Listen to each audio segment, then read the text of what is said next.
Prince of fuck it. Okay. All right. Well, this is like the outer limits. It's like, you can't adjust your screen. We're here. So, and while we're here, for the fans that are just going to start joining, we're going to do this. Okay. This is 2OF Entertainment. Well, here we go. It's the man that promises you nothing and delivers. It's the veritable man motor mouth. It's Road Woods who feels the need to call himself Robb Vega. It somehow makes him feel important. Anyway, do have a listen and try not to throw up. Oh, that's too late. Steve. Yeah, I'm right here. My God, mate. I know. It's a crazy world we live in. It's a crazy world. Oh my God. I mean, it's hard to, it's hard to know where to begin with. We have the $600 million gift from the Qatari government, which we just want to call a bribe. Very nice. We've got the South Africans now that are all immigrating to America because you're being oppressed over there as a white person. Just letting you know. I don't know if you knew that or not. So you're being oppressed as a white South African, and you're all coming here now, and we're not letting anybody else in because why would we? God forbid. So there you go. So there's a lot to unwrap here, and the Trump boys violate the Logan Act every day. So there you go. Remind me what the Logan Act is. Huh? Remind me what the Logan Act is. That you're not allowed to benefit from like your office and you can't do things with government officials. Here, I'm going to read the Logan Act. Hold on a second. Logan Act. The Logan Act is of 1779. The Logan Act prohibits U.S. citizens from engaging in unofficial diplomatic with foreign governments without the authority of the United States. It was created to prevent unauthorized individuals from potentially undermining U.S. policy, as well as making a profit. And it's in effect today. It criminalizes a dispute between the United States and foreign governments, but it's a whole thing. So, yeah. So, it's very nice. So, apparently. Yeah, well, I've heard some amazing spin. The thing, we'll start small and get bigger. That's what she said anyway. That's right. But, so, okay, I'm going to start with the refugee thing, which is interesting. I've been watching this. I don't want to mock anybody's suffering. That's not my intention. I have no idea what those folks have been through. So there's that. I don't know. I don't know them. I've never met them. But the way it's being portrayed, right? The thing that is difficult for me is, because I'm sort of connected to the media, and I ultimately believe, I hope that if you disseminate the facts across a range of media, you're gonna kind of get to the truth. You look at back in the day, my grandfather. I spent a lot of time with my grandparents as a kid. That's a topic for another story. And the lesson was, if you want to know what's going on, really going on, you get 5 newspapers and you put them down, and you look for the facts that are common amongst all 5. Right. And that's probably where the truth is, somewhere in there. The rest is just waffle. It's bias. It's whatever agendas. I've always kind of tried to practice that. It's a little difficult with online stuff because, man, what. But in amongst that, I've gone with software. Here, there's a range of media that I look at. When it comes to the US, I'll look at MSNBC. I'll look at Fox. I'll look at CNN. I'll look at some of the local newscasts to try and get some idea of what may or may not be happening, and believe nothing until something is proven. Right. Yeah. But the thing that's been really disappointing for me. So I must just add that within that framework, because I've lived in the US obviously, and I watch the reporting and I go, yeah, that's probably about right. That seems. I was there. I lived in that state. There was that story of that kid recently that was pulled out of a basement in Connecticut, literally 30 minutes from where I lived. I didn't know him. I didn't know anything about it. but he was there for You had to 20 clarify years. that. Yeah, he was pulled out of this place. He escaped.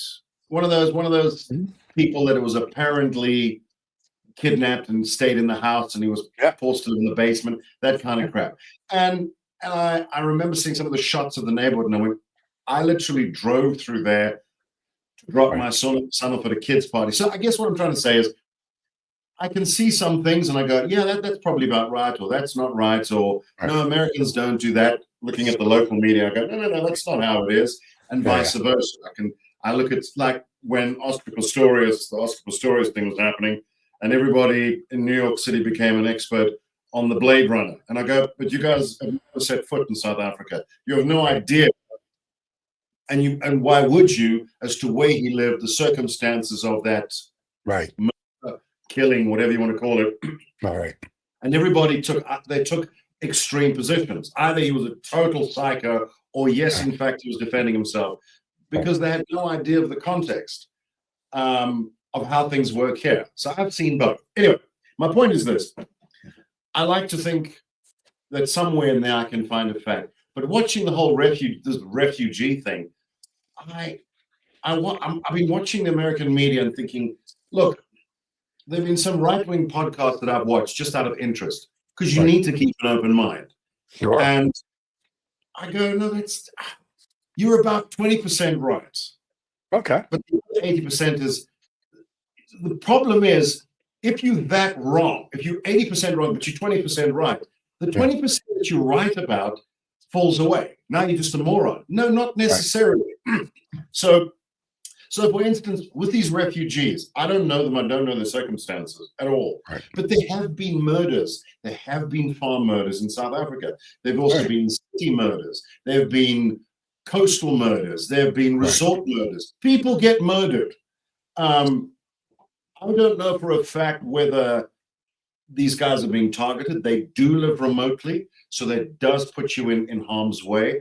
Okay. I can't confirm or deny that they're easy targets because they have maybe little security on a farm. I don't know. Right. But what I do know is, and so I don't know. The position is not entirely sure. And I freaking live here, and I know people on farms. Right. They give me a very different picture. Okay. That being said, the farmer, anybody who gets murdered, that's bad. Right. But the way it's being framed as if it's this national targeted thing against white people, I'm going to have to go in the no column on that one. Okay. Are there racists on both sides? Sure. Absolutely. Is there a history here? Yes. There is bad blood in every country around the world. I'm sure in Germany, where the war ended 80 years ago, there's still somebody who's hanging on to something. I went to when I was traveling in Germany, 25 years ago, 30 years ago. Right. It was my first time there. I went to a little town in Cologne. I'm sorry, Köln. They say it Köln. K-O-L-N, actually. We call it Cologne. And we stayed in one of these bed and breakfasts that was run by a woman who I suspect had a strong connection to the war. And she was harboring some very Nazi things. But she wasn't representative of Germans, but she was one. She was German, but she didn't represent Germans. Do you know what I mean? So something about the acclimated family, she was very pleased to note that despite my wife and I being from South Africa, my wife is of German extraction. So she's got the blonde hair and the blue eyes. Okay. Good. And she was a little bit too happy about that. It was just odd. But I guess what I'm trying to say is that you get these types in every country. You get that. People who hang on to the past, there's stuff going on. And I'm not saying for a minute that this place is perfect. But I'm looking at a lot of the American media and I'm going, your position should be, we don't have all the facts. We haven't lived there. Right. We're seeing shit on the internet and on YouTube and wherever, and we're gleaning this information, and now we are suggesting that this is a fact. And I go, you can't. Well, of course you can take that position, but it's not accurate. You need to be more reserved about making a pronouncement on the fact that you haven't been there. You don't know. I mean, the Middle East, we can sit here and talk crap about it. Maybe you've been there. I haven't been to the Middle East. I have no idea of what's really going on. I have my suspicions, but I've never been to Gaza. I've never been to Israel. I don't know. I just don't know. And for me, I'm a Jew. You have to go to Israel. Do I have to go to Israel? Do I have to? No, I'm a Jew. I'm a Jew. I have. Well, you have to. Go. You haven't been. Have you been? I did. No, I've been. Yes. Okay. But But Stephen, well, apparently my father was, so that doesn't count because my mother wasn't. So I get a pass. I don't know. But the point is, I don't know. The point is this confident assessment of the situation that people make. This is the problem I have. I don't expect the left and the right of the political spectrum to make noise. Go for it. Go. Free speech. I will defend your right to do that. I don't have to agree with it. We've had this conversation. But when it becomes a statement of fact, I go, you can't know that. You cannot possibly know that. And then it becomes a conclusion, and then aspersions are cast about everybody else. So with these refugees, and as I say, I feel sorry for them. I mean, I can't imagine what they've gone through. They obviously feel it's a big thing to move countries. I've done it 3 times. Mm-hmm. It's a big deal. It really is. So they've sacrificed a lot. That I know. The rest I don't know. And what people around the world, and I'm going to concentrate on the US media, they have now decided that this is what I hear. I hear panelists going on the left saying, those white South Africans should go back to Holland and Germany. Yeah, but they've been in South Africa for 6 generations. What are they going back to? They're not Dutch or German anymore. Their freaking great-great-great-great-great-grandfather may have come from there, but they are from South Africa. They are South African. So you don't get to sit in a TV studio in DC or wherever the hell you are and tell these white South Africans they must go back to Germany and Holland. Why would you say that? Why? It's an idiotic thing to say. It's not, never mind racist. I'm not worried about it. It's just a dumb thing to say. What are they going back to? It implies they came from there. No, they don't. Which they didn't. So that's on the left. On the right, you hear things like these white people are getting slaughtered and their farms are getting taken away. Right. The land, the Expropriation Without Compensation Act has been passed. That's true. It is there. It's in the law. And it gives the government an option to confiscate land without paying the person who owns it. That's true. Now, as I say, I try to take a journalist view of this and I go, yeah, but it's there as a tool if they need it. They've never used it. It hasn't happened yet. That doesn't mean they won't. That's true. Right. They might. But one thing I will say, I'm not a massive fan of the government of this country, as I've already said, but they're not inordinately stupid. They're not going to start, it's going to become Zimbabwe. No. It might be something different, but it's not going to be Zimbabwe. There's a very different dynamic here. You can't put it into the same box. It's very different. There's a very different set of people here. And they know that if they were to just start confiscating productive farms, they'd be in shit streets. They've seen it happen. Right. Again, trying to be objective about this, that doesn't mean they won't do it, but they haven't done it. They haven't done it. They might. Right. Then I go into one of these right-wing things there, and the guy says, no, it's happening. It literally is not happening. So that's a fact. It is not happening. It could happen. If you said it could happen, okay, but it hasn't happened. So what you're suggesting is that the war is underway. It is not. There are a lot of older folk in the country who are hanging on to stuff. That is true of every country. Every country. I just mentioned the example in Germany. Right. I love Germany. Berlin is one of the most progressive cities on the planet. In fact, if Elon went there, they would have arrested him for raising his hand above his shoulder. They would have. He would have been arrested for that. But I was showing everybody how much I love them. They go, no, in Germany we don't do that. They don't. Right. They just don't. They do it privately when no one's watching, not in public. I can't comment on that. But So the thing that disturbs me is these bastions of the truth on either side are making these massive pronouncements about this country that I live in, and I go, what shit are you talking about? You that's nonsense. I can't even say that, and I live here. Okay. So that's been my week. It's been really disappointing for me.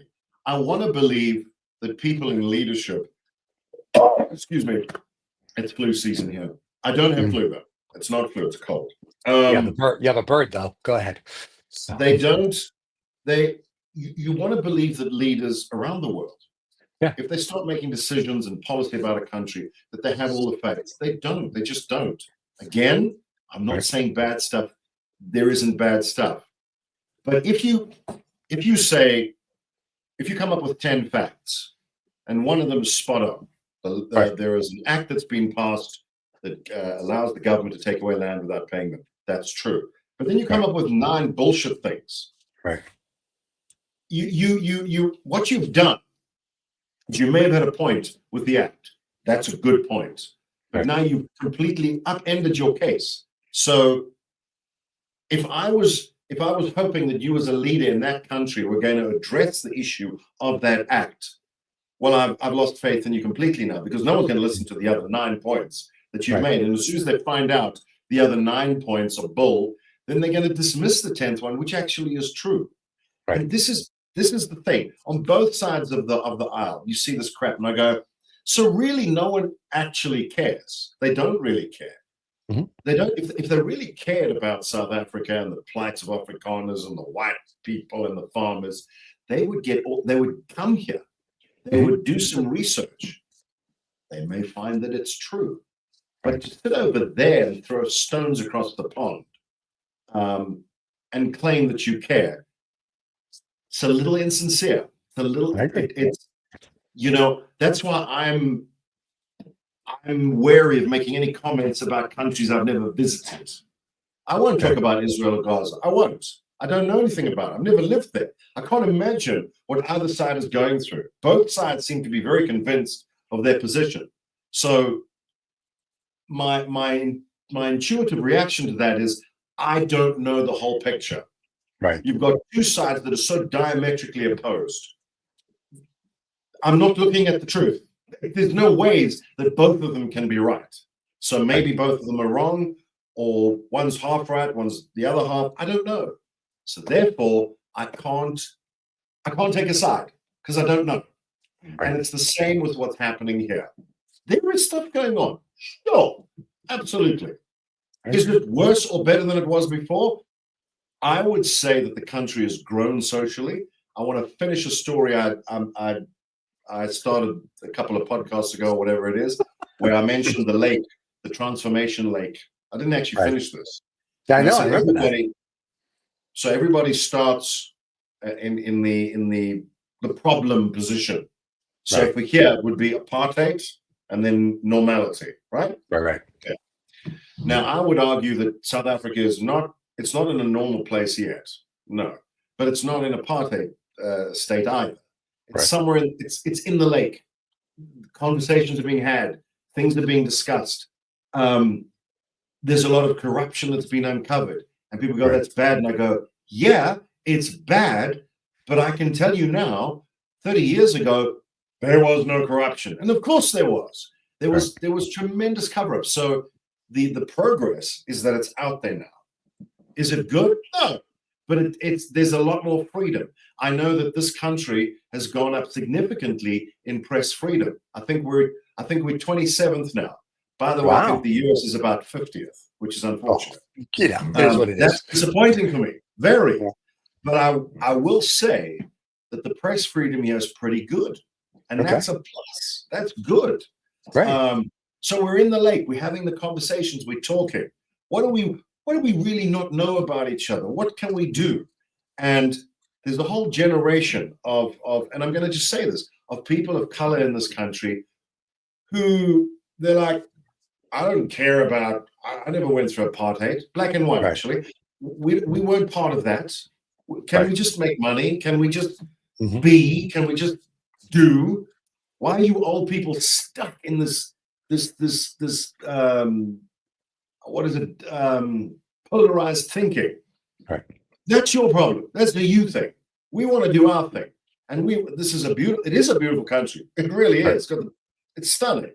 So we want to do stuff here, and we want to make money, and we want to get laws passed that help us make money. We want to stop pissing off the people that can help us make money, and basic economic stuff. Sure. I mean, my son is of that generation. He could give two shits about any of that political garbage because he's never known it. It's irrelevant to him. Build a museum, remember it, don't do that again. That was bad, but we got that shit around the world. We've got museums and things like the Holocaust. No one's gonna. Well, I don't know. People said they might do it again. I don't know.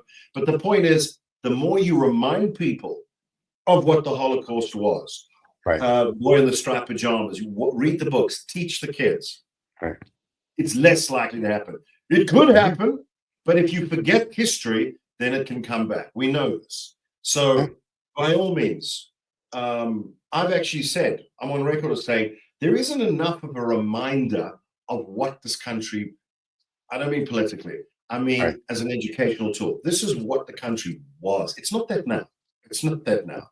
But that's what it was. But embrace the fact that we're not that now. We're not that.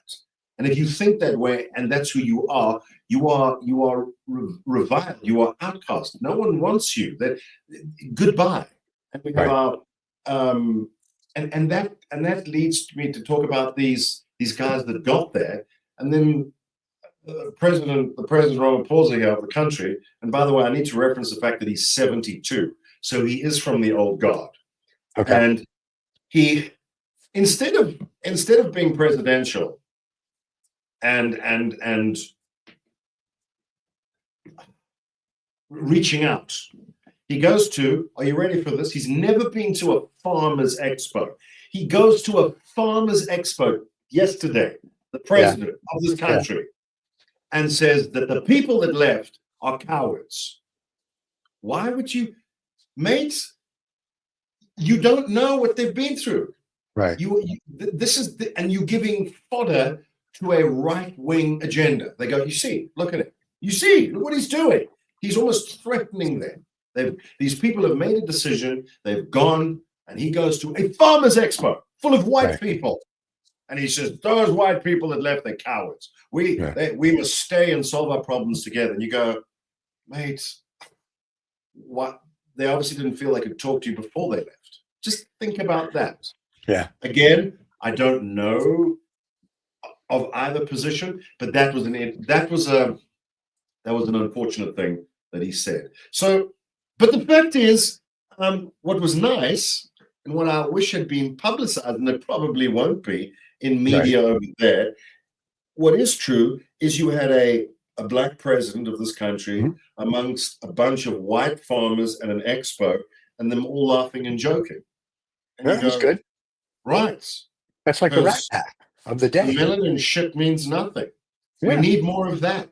I just wish you had gone to those expos in previous years, but anyway, maybe. Yeah, that's fine. It's all bullshit, Steve. It's just utter. You look at these people, left, right, black, white, and you go, but you don't actually care. You don't care because if you cared, you wouldn't say stupid shit like that. And as I mentioned in that whole thing when we spoke about race a couple of weeks ago, which I said means nothing. Race is a tool that is used to divide people. People who need people. People in the world. And then I'll just say one more thing, and then you can jump all over me. Well, really, I'm not that lonely. So. For the conversation. So it brings me to my final rant. I have a lot of rants. I see that. You've been you weren't here last week, so you were built up. So, God, the white privilege thing came up in conversation with someone I know, and they were going on, and I said, tell me about that, because I want to hear what you have to say.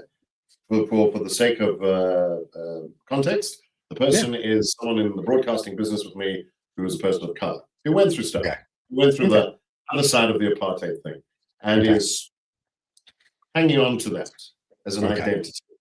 Gotcha. Okay, fine. and they spoke about my white privilege. And I said, okay, what exactly is that? And they said, oh, you don't. She went on a rant about what it is. And I said, like, what I benefited and all that. And I said, okay, so I benefited from the system. Yes, you did. Okay. But the way it's worded, it's as if I had some sort of choice. I don't feel it was a benefit. What is true is a lot of people didn't benefit from normality. That's a fact. But I didn't benefit. I didn't get anything extra. But a lot of people didn't get. So they didn't. So the context for me is inaccurate. It's like saying, and this is a terrible example, but because this particular person raised it, she said, yeah, not all men rape, but you don't know. And I went, okay, so let's talk about that. Wow. Right. So a woman who is not raped, is she privileged? Is she privileged? No, that's normal. A woman who is raped, shocking. Now that's the way I look at what happened in apartheid. That's the way I look at the whole color thing. So you got a group of people, and for the sake of reference, those are the white people. So they had a more relatively normal upbringing. There was no benefit. This was normal. This was bad. What I don't enjoy is when people start telling white folks and people of lighter complexion that they somehow were in an elite club and were benefited, hence the privilege. Oh, but we're not saying it's a silver spoon. Yeah, but this is what comes across. Like we dodged a bullet, literally, what we did, because the guns weren't aimed at us. And we should somehow be grateful for that. And I go, I can't imagine what oppression must feel like. And that maybe, and that would, I guess I'm lucky. I don't know. But I've never looked at people like that. And in the modern day country that is South Africa now, nobody I know looks at that. And they get tired of being reminded of the sins of the past. Most of those people that went over to the US now, those refugees, a lot of them were born after the end of apartheid. So they had nothing to do with apartheid. But they are labeled, because of the color of their skin, as being connected to apartheid and somehow benefactors of it. And you go, when does this end? Because what that does, that conversation, and this is global, what that does, it adds fuel to the fire of supremacy groups, of white nationalists. And they go, you see, look at that. They are never going to forget. They are coming after us. And I go, it's unhelpful. And the people that have remained here, that haven't got to the States or Australia. That's right. These people, that are the white people, want to be part of the club. When you keep telling them and reminding them that people that look like them did all kinds of shit, you go, what is your point? What are you trying to tell me? That I am somehow guilty by association? And that is what I was told. I was told, because of the way I look, I am now complicit by virtue of my race. Congratulations.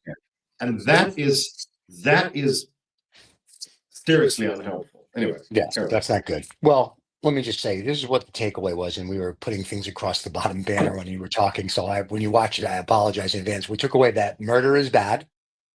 And if you get raped, it's not the norm. By a white guy, apparently, according to this black lady. So, and the South African black president, and I say that he's black, called the white people cowards. So yeah, that is just ingratiating everybody to love everybody. That is awesome. No, the world's screwed up, my friend. It's bad. Let's talk about something that's not as bad. Let's talk about Trump's new gift. Yes, can I check it? I got a joke. I got a joke before you talk about it. Please tell us the joke. I got a joke about his well, is it his jet? One doesn't know. Anyway, his hundreds of millions of dollars jet. Yeah. And I said today on my show, I said, yeah, there's obviously been strong reaction to his jet, whatever. And I said, but what I do know about his jet is that it has 9 bathrooms on it. Nine bathrooms on this jet. And one of them, or maybe more of them, but I know one of them has a bidet. Yes, that is true. Then I said, because there's nothing like having a private jet on your private jet. Sorry. Oh, Ah, I like that. you're welcome. I know. Thank you. So, Woo, well, look at my jets. I mean, you just Woo, it all you feels need to good. do is just put the Asian hookers on that plane, and you're going to have a field day. I know Sure. that before you fly in that plane, you should probably have the carpet steam cleaned. Oh, Because God, you know yes. you never know where it's been.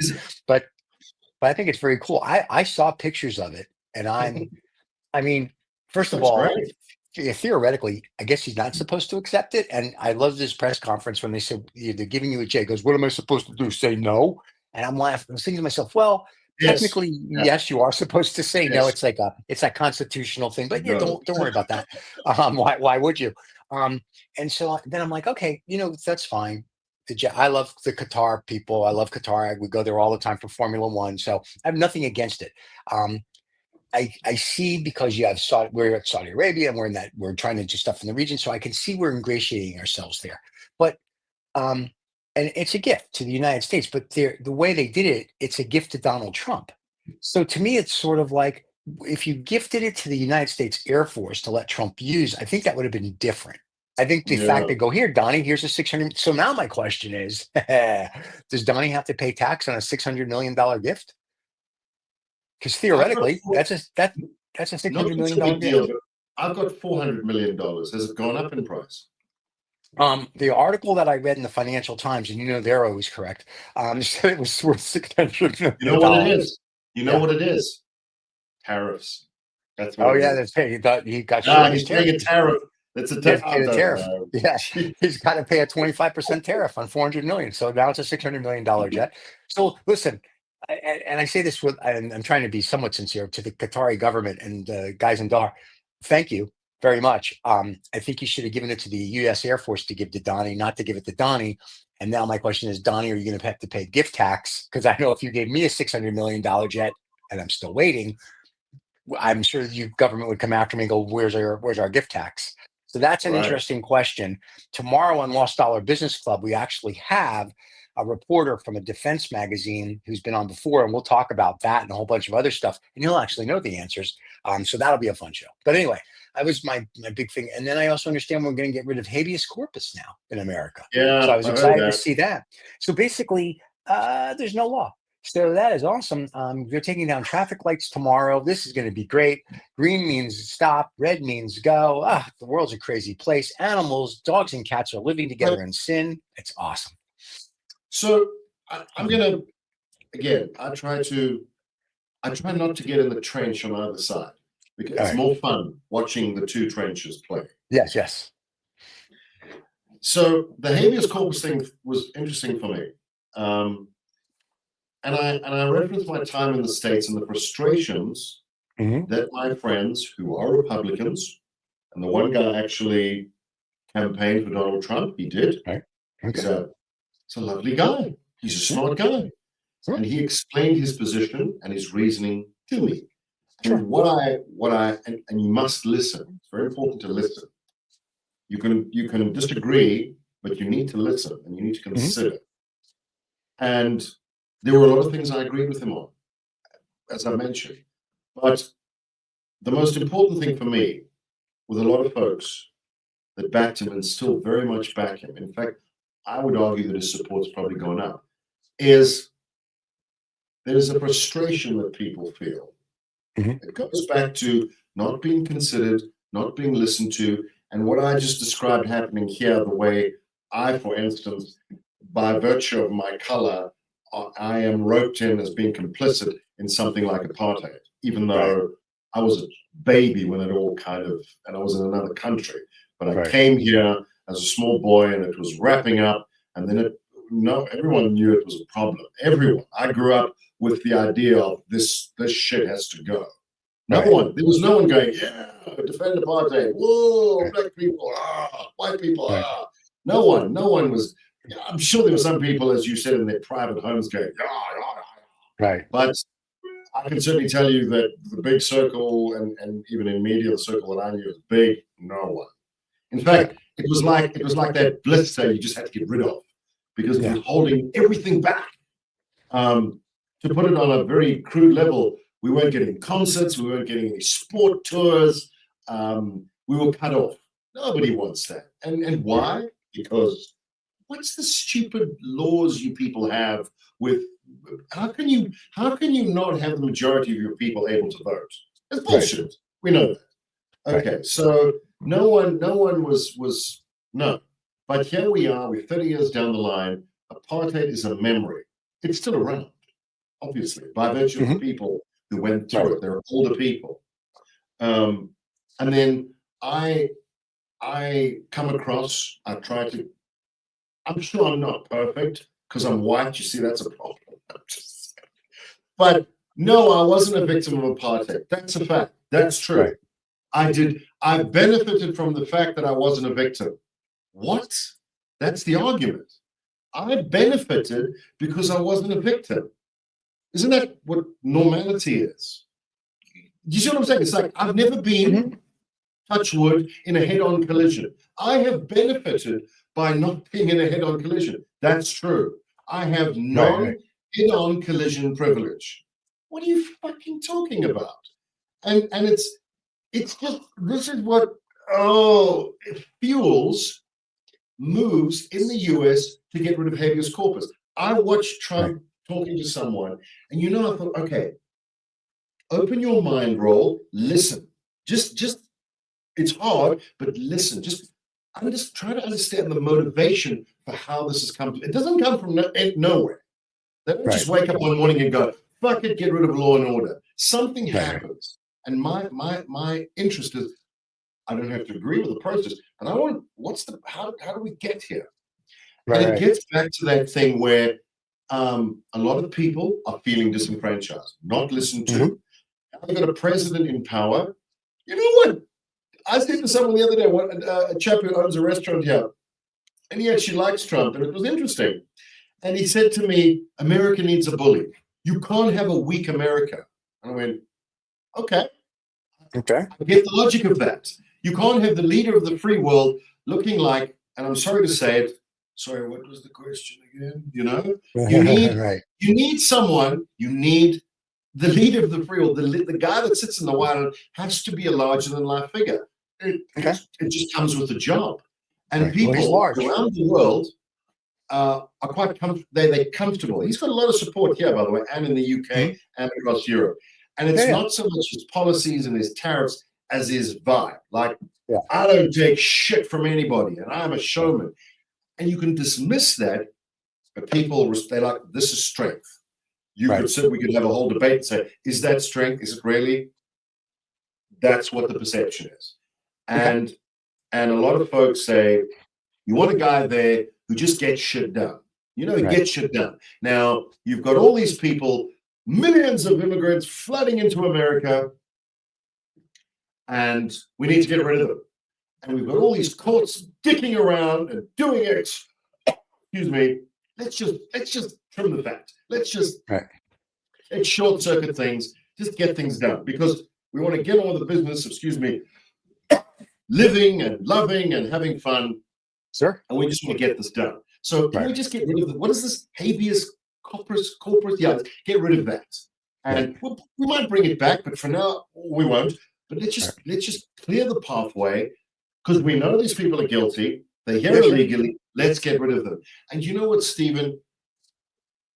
If you want to tackle the problem and talk about it, you can't just go, "Oh, that's all bullshit." It's a fact. That's what people think, and that is why the US has got a situation where that is being considered, and why it is a popular and comforting idea to a lot of people because they're sitting there. The world's a shitstorm. Their expenses are going up, whatever. And he said, this is your problem. You've got these people, blah, blah, blah. And they go, oh, okay. Well, can we get rid of that? Now, we can make jokes about it, but that's why we're here. We have to. So when I go and have conversations with people and they tell me I'm complicit because of my race, I don't necessarily go into the Trump room and go, yeah, Donald Trump, get rid of immigrants, all that. But I understand it a lot better. I go, I know why those people are in the Trump room. Because they've had not the same experience as me, but they're tired of being told who they are, what they look like, connects them to some violent bullshit that they had no part in, and they're being told how they're these huge benefactors, and they're going, oh, what? Oh, what did I benefit from? Oh, you never considered in any kind of racist category. Okay, well, I'd like you to come into my club, but I don't want to be in yours. So the point is, if being normal is a privilege, then we need everybody on board. But we can't be saying that because you're in a slightly more normal position, the people that weren't in that get to just throw stones at your normality. You know, bullshit. Let's get everybody onto the normal page, rather go up than down. So with this subtle subliminal attack on people, that's how they end up in the Trump room. That's why they're there. Because they go, yeah, okay, tariffs, schmarifs, whatever. Yeah, a bit of pain. That's why they will put up with it. I'm talking in an American context, describing things also here. Why you have people here looking at someone like Donald Trump, accepting refugees or whatever you want to call them. That's why they think that, because they're just freaking fed up. And I've recently had a situation where I've had people, a certain person, like, not necessarily attacking me, but making me feel like a schmuck because of something I have zero control over. That's what apartheid used to be. That's what we've left that behind, haven't we? What are we doing? People at face value, what do you deliver? What's inside your head? What are your ideas? Yes, you're black, I'm white. So what? You know, we've discussed this. It doesn't mean anything. But if you want to keep making it mean something, then understand that people are not going to be happy with that. And then they're going to join an unfortunate or whatever different group. They're going to go, oh, bugger this. Let's stick a guy in the White House who says, I'm not chatting with you people. I'm just getting this done. Okay? You can moan all you like. We're going to arrest this guy, grab that guy, because we're getting stuff done.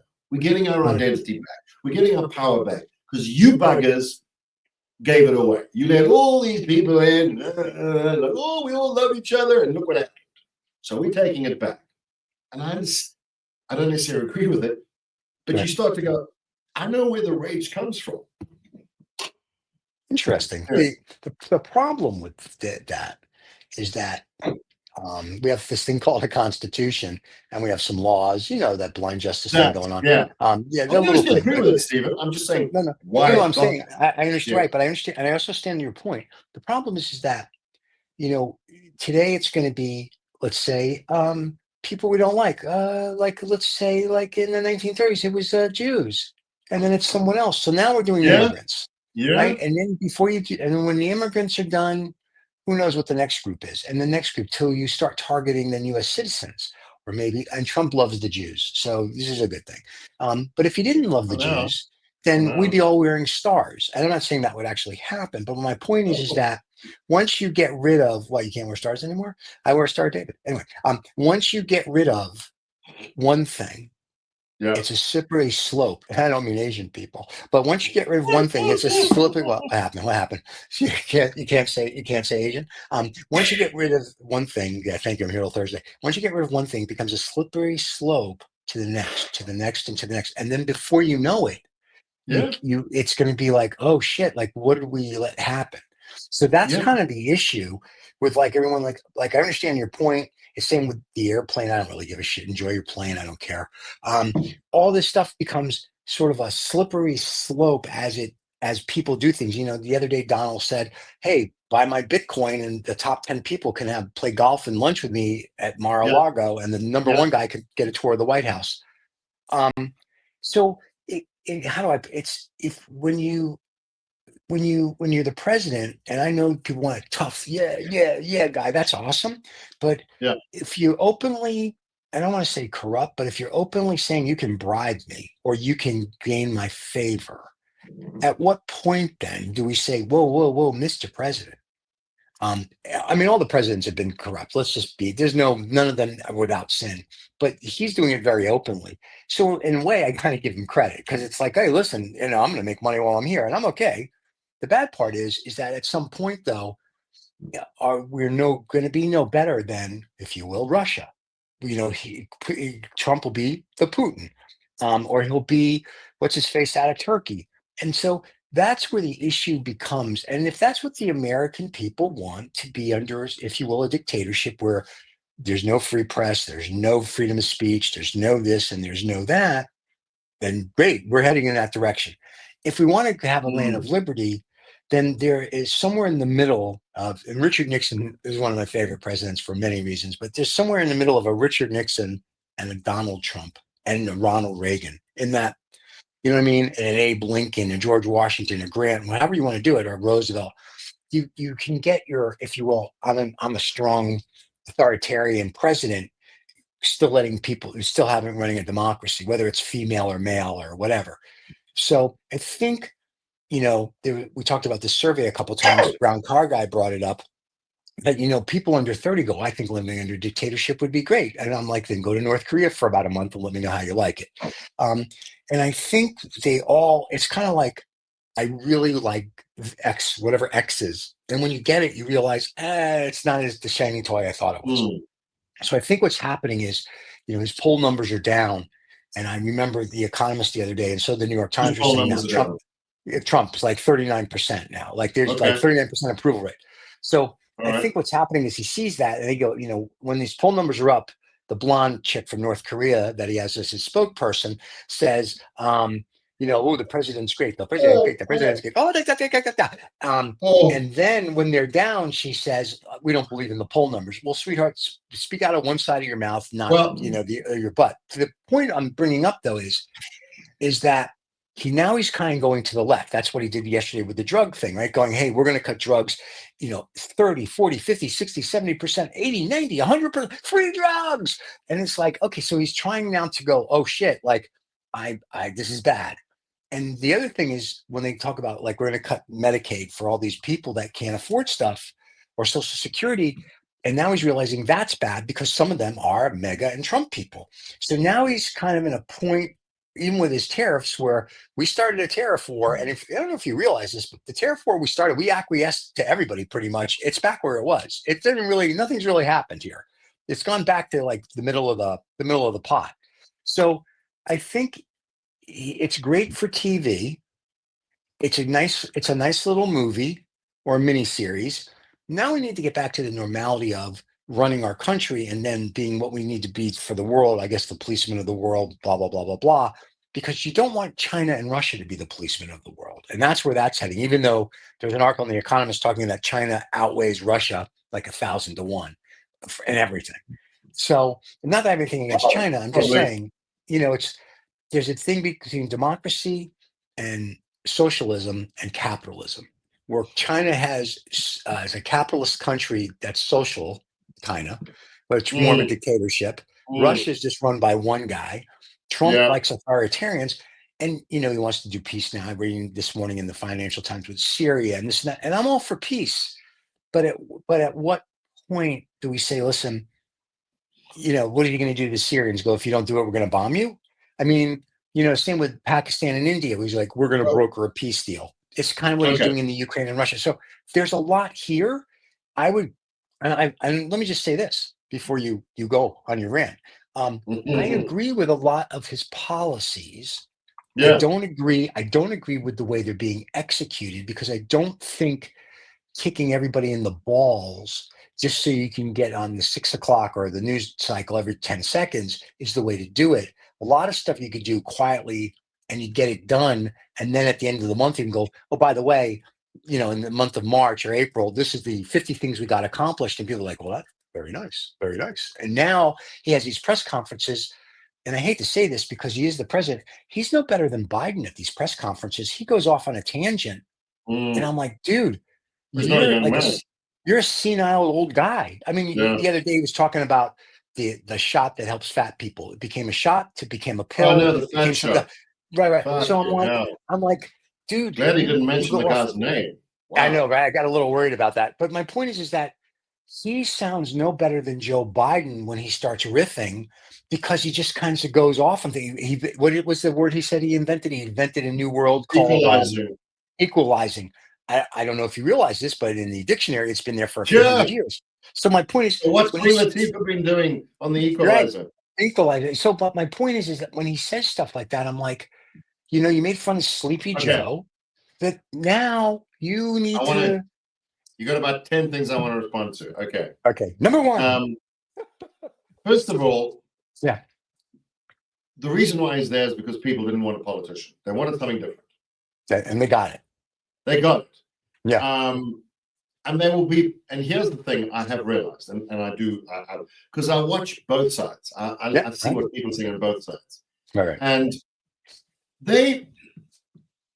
I'm not patronizing the right-wing guys, but a lot of them know that he's there's issues, but they will put up with it because they will say things like, yeah, but Biden did it. Right. Biden this. You mentioned the corruption, they go, yeah, but Hunter Biden, the laptop, corruption. Right. So they will, hey, if the president wants to have a plane, well, Biden did something. So they will overlook that. And the point I'm making is, in their mind, somebody else started the fight and Trump is finishing it. So it's okay. Gotcha. Whether that's right or wrong, that's in their mind. They said, the Democrats did this, they did that, they let the immigrants in, blah, blah, blah. Right. So you know what, if the president wants to get a plane, whatever, they will put up with it. I remember the comment when Hillary Clinton lost, or no, not the popular vote, but obviously the Electoral College vote in 2016, and they identified older white women as the reason why Trump won. I don't know if you remember that. I seem to recall something along those lines. So all the polls tracked, except older white women, not necessarily with a college degree, voted for Trump. They said, and some of them were college graduates. And they said, what was the thinking? They said, yeah, well, guys are guys. But Hillary, we don't trust her. Fellow woman, we know what's going on. Now, you can laugh about that, whatever you want, but people, they vote emotionally. That's what they do. Right. And if they think that the left, for example, the Democrats, if they feel a sense of dishonesty, inconsideration, they will overlook a lot of things, like a plane, like, okay, he's a businessman, he's selling Bitcoin, whatever, isn't he? Isn't he a real estate guy, whatever? But you're not allowed. But you're not allowed to do that as president, though. But I know, but they're going, I don't care, because apparently, and I've heard this from a lot of people, Stephen, you can say what you like, but these are people who, this is what they say. They go, yeah, we'll have to have a bit of pain to get the long-term gain. He knows what he's doing. You may think that he doesn't, but that's what they think. He knows what he's doing. So he's a Bitcoin guy. He gets planes for free, and his sons are doing stuff in the Middle East. He's a businessman. Come on, Stephen. He's got to keep, this is what he does. It's who he is. He's not a politician. He's a businessman. Right. Okay. So I'm just giving a bit of context here. If I may, really quick, you have to divest of your businesses when you become president. Though. Yeah, no. Stephen, I'm not dismissing the fact. I am telling you the group of people that you need to change their mind so that another person can potentially be voted in. That's where their heads are at. So the challenge is to have a chat with them and see, look, I don't know how you do it. I have no idea how you do it. But that's what you have got to change people's minds. And that's where they are right now. They feel so let down by one group, so they're with the other group. That's what they think. All right. So good luck building that trust. We've said this before. When Biden pulled out of the race and everybody could see he was not in good shape, and they pushed Kamala Harris in and blah, blah, blah. As an outside observer and someone who has, I wouldn't say I'm an expert on the process, but I know pretty much how presidential candidates are picked. That was a pile of bullshit. They just pull her out the card, boom. There was that's what primaries are for. She was put forward. And if I was a Democrat voter, I would have gone, hang on a second, never mind a Republican voter. I'm a Democrat voter. I'm going, hang on a second. So you knew there was a problem with him. Right. Why did you were going to let him, trust is broken. Now, Stephen, this is not about what you and I think. I'm telling you what That's what people saw, and they went, okay. And by the way, I don't want my daughter seeing a man's junk in the bathroom. Donald Trump gets my vote. I don't have to like him. If he wants to get a free plane, whatever. That's not why I'm supporting him. People are attacking me for who I am, what I believe. The blue people, oh, we must take everyone. This is you've got to look, if you want to change the thinking or move it, you've got to get into that room and listen and hear what people. We said this before the election. He's going to win because people don't feel like anyone is listening to them. That was the one thing I want to say. The drugs thing is interesting because Bernie Sanders has been saying that for decades. Yes, he has. So, I mean, for decades, he's been talking about prescription drugs. Yep. So what you have to realize, rightly or wrongly, is that not necessarily Donald Trump, but he has got some really smart media people around him. And they're going, you know what? Let's use that drug thing. What was his name? Bernie said, I don't know. We came up with that. Like you coming up the word. Fat guy. The fat guy in London. We're going to use him. Yeah. Yeah. So we're going to get him in there. And they do that. And they smart and they plan. You can't think that the biggest mistake you can make, and we know this, probably an art of war or something, never think your enemy is stupid. Never discount them. Imagine they are the smartest person on the planet, and that's where you've got to come from. How do you go with anyway? So, but on a few other things I wanted to say. So he's not a politician. The problem is these people are not qualified to negotiate shit, which is interesting. And it's about a team. People want to be in a team, Stephen. They want to be in a team. So when your team, you're in a team. People love teams. This is why sports is so popular. There's not a lot of difference between the political climate there and two rival teams in a city. It's very similar. It's a very similar. So neither team can do anything right in the eyes of the other team, and it's about destroying them and winning. What's the difference? It's the same thing. So your coach can do whatever the hell he wants as long as your team wins. So he can get a jet, he can buy Bitcoin. Yes, it's not allowed. So what? Shh, don't tell anyone. Okay. So that's the challenge you're up against. And one final thing I will say is that woman or whatever it is, his press secretary. Do you know who Jeff Dunham is? The ventriloquist. Yeah. I love Jeff. He's great. I've seen two of his performances. He's been to South Africa a few times, and I've been to all of his performances. Very, very good. I remember Baboon climbed into his room when he was at Sun City. Crazy. Oh, wow. And that was scary. Yeah. Anyway, I don't know if he made a puppet out of it. I'm not sure. Anyway, so he's got Walter and all of them. Peanuts. No, okay. Ahmed. Every time I see that woman at the press conferences, it feels like I don't necessarily know if it's Donald Trump, but let's imagine it is. There's Donald, and literally he's got his hand in wherever, and she's up her skirt, which she's used to. Absolutely a puppet. And the thing, and this is going to sound very patronizing, and I'm intending it to. Okay. One day, maybe when she's a lot older, because she's a baby now, she's younger than my daughter. One day, when she actually grows up and gets a sense of self-identity, and the world is very different, and maybe things are more normal. I don't know. She'll look back on that when she's like in her 50s, and she'll go, "Oh my God." Yeah. Or there was nothing of me in that person coming there.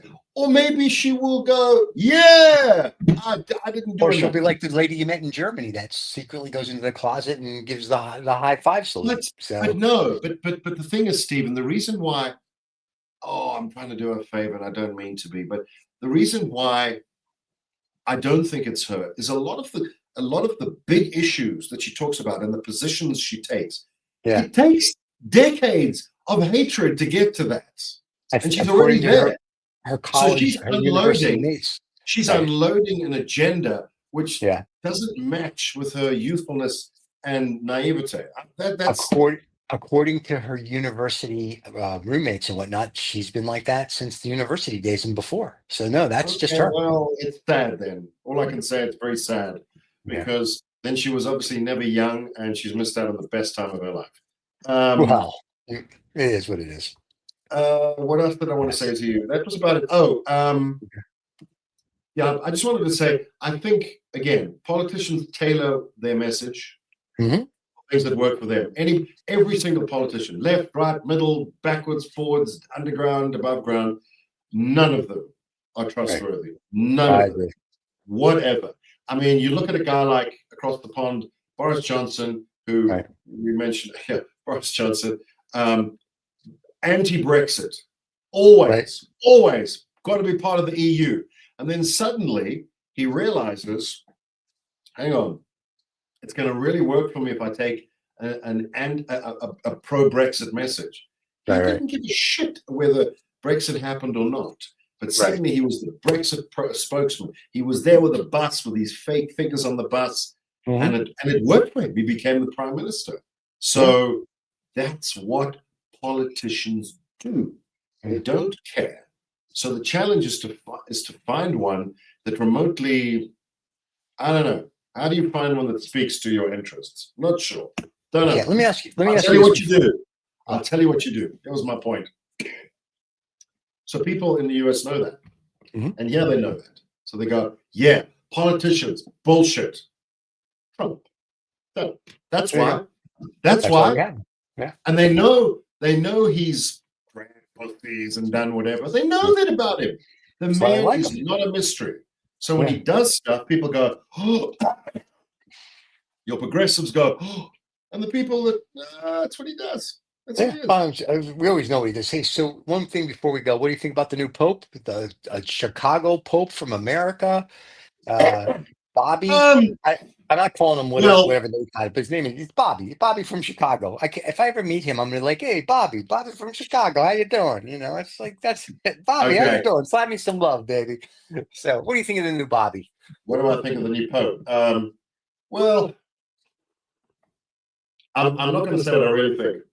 Why not? Not about him, because it's not helpful. Oh, about the Catholic Church, that's a whole nother thing. Yeah. But I'm just talking about Yeah, Bobby. What do you my think about father- Bobby? My father, who was of Jewish extraction, was raised in the Catholic Church.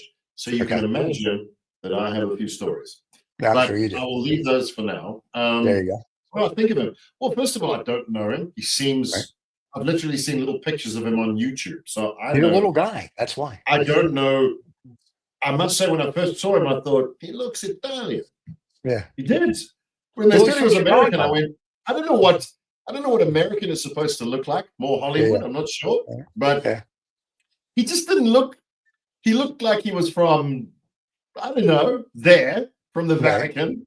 Yeah. That was my first. I mean, he looks like a little Italian, you know. Yeah. But- Give me a meatball. What do I think about him? I don't know, Stephen. I think it's all right. I think it's good. People have said he's a normal guy. Yeah. He seems to be down to earth. He posted some things about Trump and Vance that weren't particularly positive. I Good don't for know. him. You know about that, right? Yep.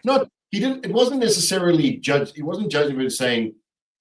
He was just passing some lessons, some things they had said. Right.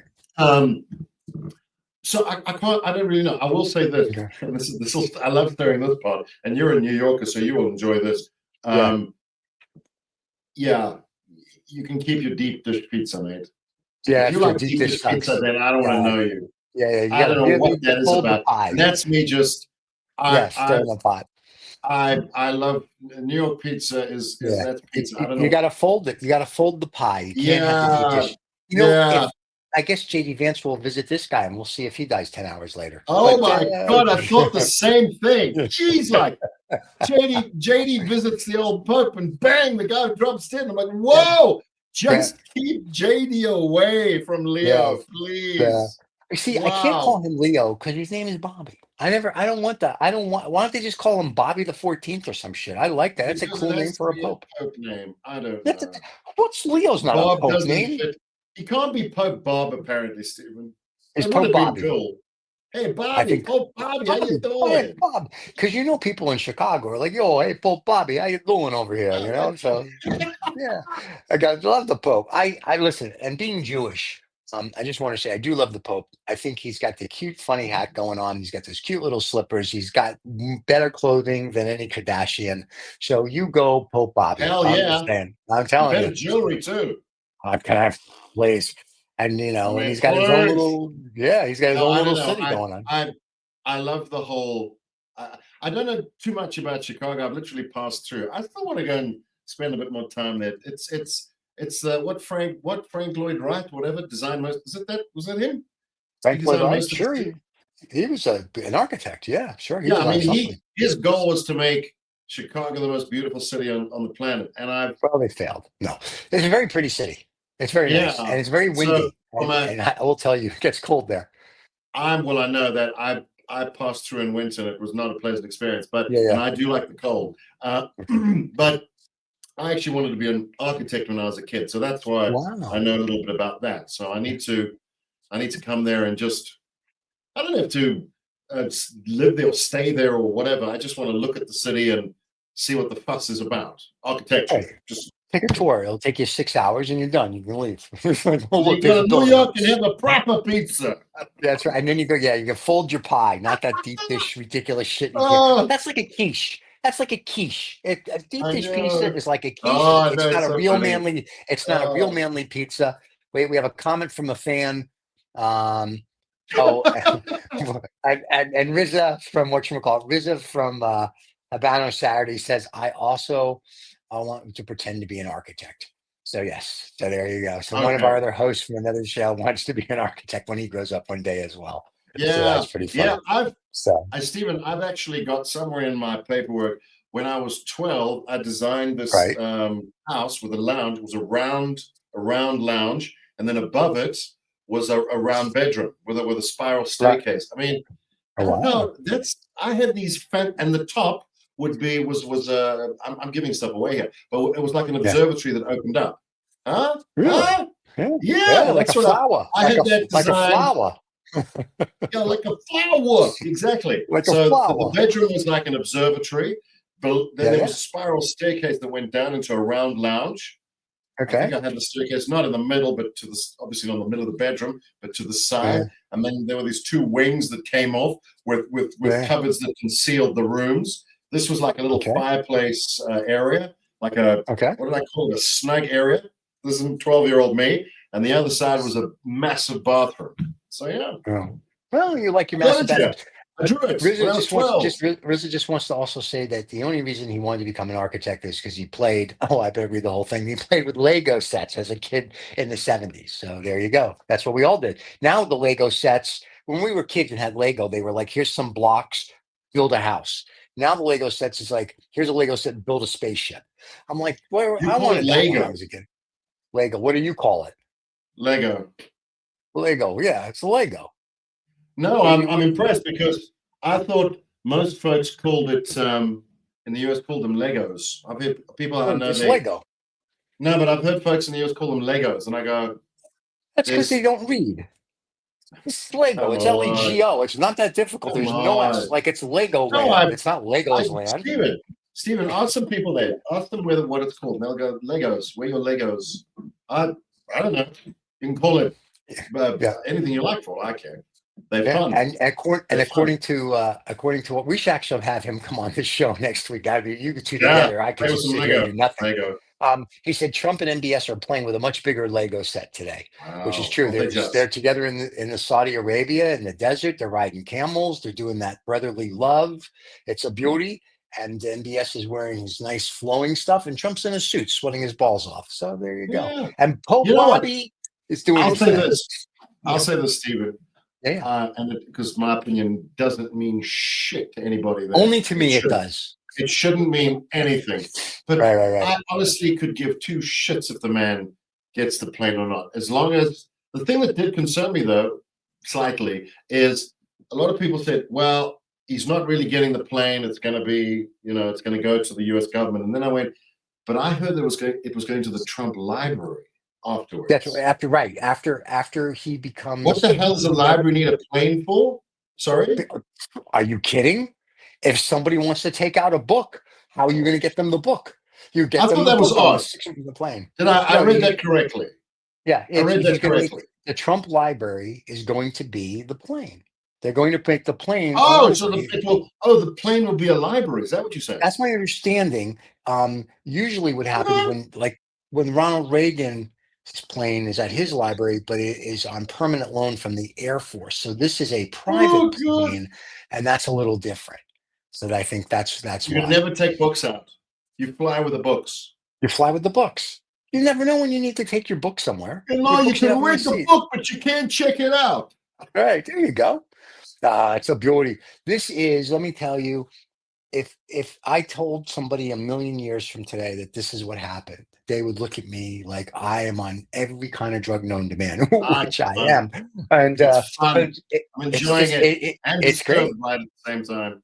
What And can you do? it's just I mean, not. Stephen, Yeah, yeah. what are you gonna do? What are you gonna do? Hey, Pope Bobby. You know what? Hey, Pope Bobby. We know the Vatican watches this show. Come on the show and be a pope. Come be Pope Bobby.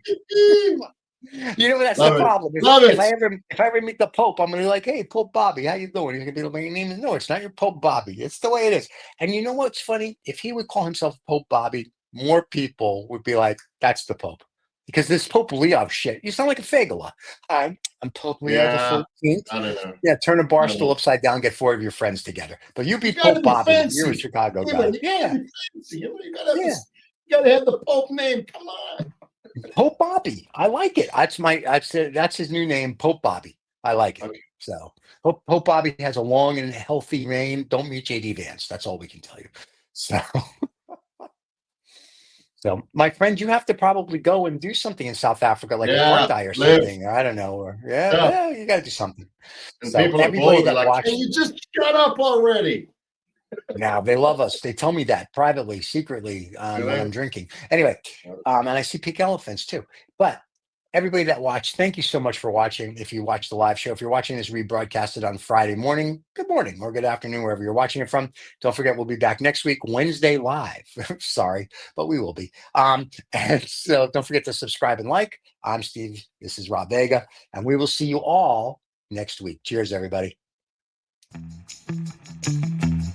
Thank you so much for listening to this Old Woods Robb Vega, whatever the hell he wants to call himself, fellow.